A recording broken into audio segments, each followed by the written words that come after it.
যারা এই মুহূর্তে আমার আলোচনা শুনছেন এবং পরবর্তীতে শুনবেন, তাদের আমার অন্তরের অন্তঃস্থল থেকে জানাচ্ছি আসসালামু আলাইকুম ওয়া রাহমাতুল্লাহি ওয়া বারাকাতুহু।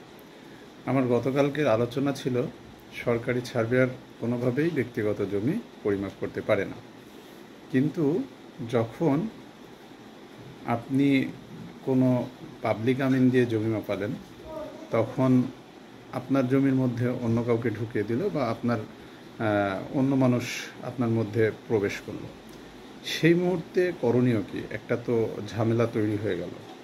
সেই মুহূর্তে আপনি চাচ্ছেন যে একজন সার্ভেয়ার দিয়ে, অবশ্যই গভর্নমেন্ট সার্ভেয়ার দিয়ে আপনার জমি পরিমাপ করতেই হবে। এই বিপদ থেকে পরিত্রাণের উপায় কী? হ্যাঁ, বিভিন্ন সময়ে বিভিন্ন আইন, প্রেসিডেন্ট অর্ডার, বিভিন্ন অধ্যাদেশ যেগুলো সৃজিত হয়েছে, যেগুলো প্রণয়ন হয়েছে, সেগুলো বিভিন্ন সকল জনগণের সুবিধার্থেই হয়েছে। সেই ক্ষেত্রে এখানেও পরিত্রাণের উপায় আছে। পরিত্রাণের উপায়টা কেমন? আপনাকে যখন কোনো লোকাল আমিন যখন অন্য ব্যক্তির মধ্যে ঢুকিয়ে দিবে বা অন্য ব্যক্তিকে আপনার জমিতে এন্ট্রি করিয়ে দিবে, তখন আপনার জমির অবৈধ দখল হয়ে গেল। সেই ক্ষেত্রে এই যে অবৈধ দখল, এই জমির দখল 2 মাসের মধ্যে আপনাকে ফৌজদারি কার্যবিধির 144-45 এই সেকশনে আপনাকে মামলা দায়ের করতে হবে। সেখানে যদি অতিরিক্ত জেলা ম্যাজিস্ট্রেট সহকারী কমিশনার ভূমি এর দপ্তরে পাঠিয়ে দেয় ফাইলটি, সেই ক্ষেত্রে সেই সহকারী কমিশনার ভূমি এর কার্যালয়ের সার্ভেয়ার, অর্থাৎ ভূমি অফিসের সার্ভেয়ার গিয়ে আপনার সীমানা ঠিক করে দিতে পারে। এটা হচ্ছে একটা প্রসেস। আরেকটি হচ্ছে ভূমি অপরাধ আইন 2023-এর আলোকে আপনি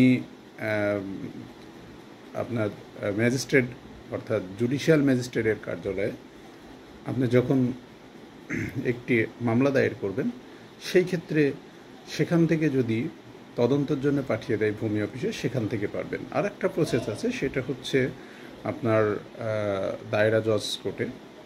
সেই ক্ষেত্রে সেটার হচ্ছে লং প্রসেস। আপনি পার্টিশন মামলা করতে পারবেন যদি নিজেদের মধ্যে এজমালি জমি হয়, সেই ক্ষেত্রে আপনি অবশ্যই পার্টিশন মামলা করতে পারবেন, কিন্তু সেটা হচ্ছে একটু লং প্রসেস।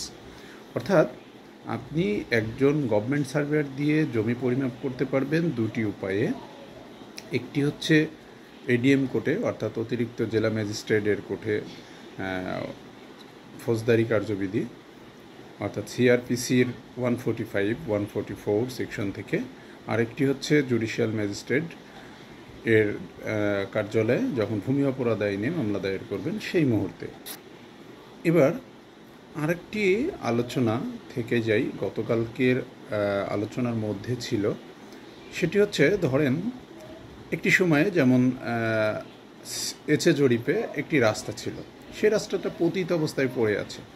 বর্তমানে লোকালভাবে দেখা গেল যে রাস্তা হওয়ার সময় রাস্তা যে দিক দিয়ে হবে, সেই দিক দিয়ে আসলে অনেকটা পতিত অবস্থায় থাকার কারণে কোনো এক সুবিধার জন্য লোকাল মানুষজন বলল আপনাকে, এলাকার যারা বিভিন্ন ব্যক্তিবর্গ, তারা আপনাকে বলল যে না, রাস্তাটা আপনার জমির উপর দিয়ে হোক, আর পতিত জমি সরকারি জমি পড়ে আছে, আপনি ওই জমিটা দখল করেন।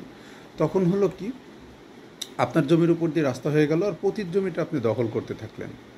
একটা সময় আসবে, যে সময় দেখা যাবে যে যেটা পতিত জমি, অর্থাৎ সরকারি জমি, আপনি বিভিন্ন লোকাল মানুষের কারণে তাদের কথা শুনে আপনি জমিটা ছেড়ে দিয়ে দখল করছেন, আপনার জমি ছেড়ে দিয়ে ওই সরকারি জমি দখল করছেন। একটা সময় দেখা যাবে ওই জমিটাও আপনাকে ছেড়ে দিতে হচ্ছে।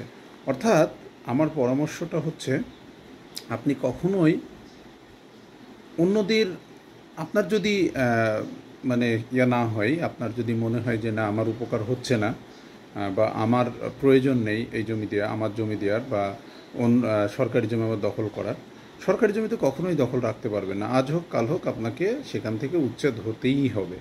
এটাই হচ্ছে আইনের ভাষ্য।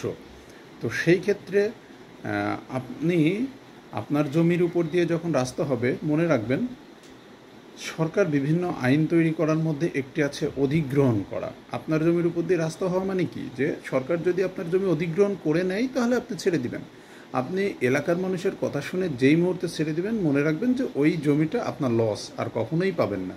আপনাকে যদি বুঝিয়ে দেয় যে এই জমি আপনি দিয়ে দিলেন, সরকারি জমি দখল করেন, কখনোই পারবেন না। কারণ আজ হোক কাল হোক আপনাকে বিভিন্নভাবে সরকারি কর্মকর্তা কর্মচারীরা আপনাকে ওই জমি থেকে নির্দিষ্ট সময় পর, যেই মুহূর্তে দেখবেন যে সরকারি মানুষজন জেনে যাবে যে এই জমি তো আমাদের জমি, আপনি দখল করছেন, সেই ক্ষেত্রে অবশ্যই আপনাকে জমি থেকে উচ্ছেদ হইতেই হবে। এই বিষয়ে আরও আলোচনা আমরা করব। আসলে ব্রড অনেক টাইম নিয়ে যদি আলোচনা করা যায়, সেটা সবাই শুনতেও চায় না। তাই এই বিষয় নিয়ে আমি আরও আলোচনা করব ইনশাল্লাহ। আজকের মতো এখানেই আমি সমাপ্তি ঘোষণা করছি। আমার আলোচনাকে সমাপ্তি ঘোষণা করে সবাইকে আবারও সালাম জানাচ্ছি। আসসালামু আলাইকুম রহমতুল্লাহ।